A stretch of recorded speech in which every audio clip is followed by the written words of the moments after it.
요즘 비트코인 시장 정말 정신없죠?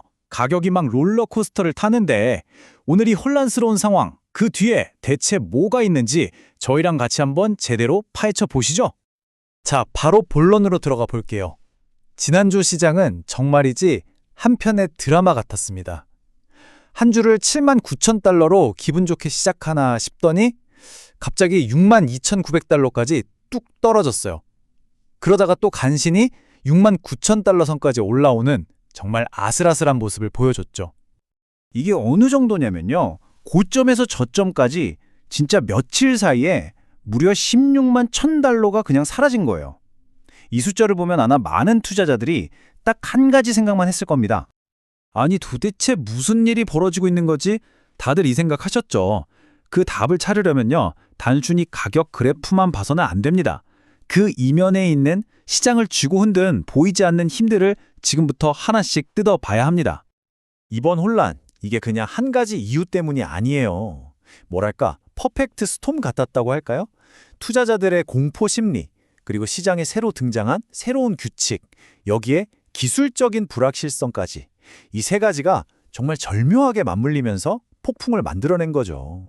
자, 근데 여기서 진짜 재밌는 포인트가 있어요.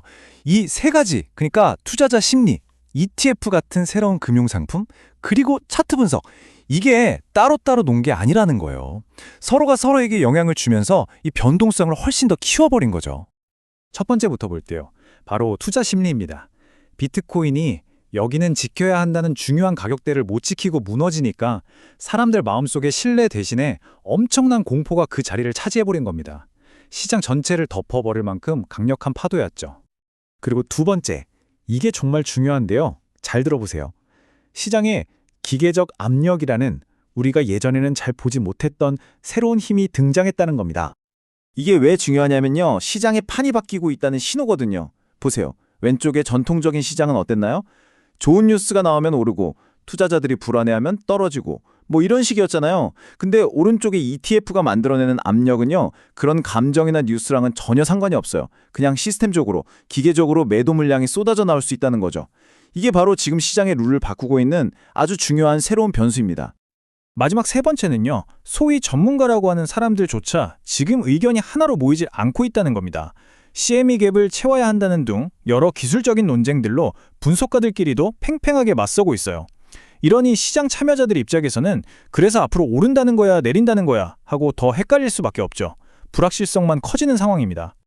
자, 지금까지 말씀드린 이 세 가지 요인들이 뒤섞이면서 결국 지금 시장은 두 개의 다른 얼굴을 갖게 됐습니다. 바로 단기적인 혼돈과 장기적인 비전이죠. 지금 시장을 제대로 이해하려면 이 두 가지 관점이 어떻게 다른지를 아는 게 정말 중요합니다.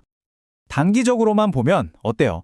그냥 공포, ETF발 매도 압력, 기술적 불확실성 이런 것들 때문에 정신없는 혼돈의 시장이죠. 위험해 보이기만 하고요. 하지만 한 발짝 물러나서 긴 호흡으로 보면 이야기가 좀 달라집니다. 비트코인을 다우지수처럼 하나의 전략적 자산으로 보고 큰 그림에서의 트렌드와 회복력을 더 중요하게 생각하는 거죠. 이렇게 서로 다른 두 가지 시각이 팽팽하게 맞서고 있는 상황에서 우리는 앞으로 어떤 시나리오들을 생각해 볼 수 있을까요? 시장이 갈 수 있는 두 가지 길에 대해 한번 살펴보겠습니다. 분석가들은 지금 크게 두 가지 길을 보고 있습니다. 첫 번째는 긍정적인 시나리오인데요. 시장의 공포가 좀 진정되고 ETF발 강제 매도가 잦아들면서 다시 7만에서 7만 3천 달러 선에 도전하는 그림이죠. 반면에 비관적인 시나리오는 기관들의 매도세가 계속되고 거시경제 위험까지 커지면서 중요한 지지선인 6만 3천 달러를 다시 테스트하러 내려가는 그림입니다. 자, 그럼 오늘 이야기의 핵심만 딱딱 짚어드릴게요. 여러분이 꼭 챙겨가셔야 할 네 가지입니다. 첫째, 이건 그냥 예전 같은 시장 공포가 아니다. 새로운 변수인 ETF의 기계적인 움직임이 아주 큰 영향을 주고 있다는 거. 둘째, 단기적인 혼돈에만 매몰되지 말고 장기적인 전략적 관점도 함께 가져가야 한다는 거. 셋째, 그래서 이제는 ETF 자금 흐름과 투자 심리 지표 이 두 가지를 같이 봐야 한다는 겁니다. 마지막으로 넷째, 당연한 얘기지만 이렇게 복잡한 시장일수록 리스크 관리가 그 어느 때보다도 중요해졌다는 사실 절대 잊지 마세요. 자, 그럼 마지막으로 이런 질문을 던져보고 싶습니다. 인간의 공포심과 기계의 자동 매도가 함께 시장을 움직이는 이 새로운 시대에 우리는 과연 어떻게 리스크를 관리해야 할까요? 정답은 없겠죠. 하지만 분명한 건 시장이 이렇게 진화하는 만큼 우리 역시 시장을 이기는 새로운 전략을 계속 고민해야 한다는 점일 겁니다.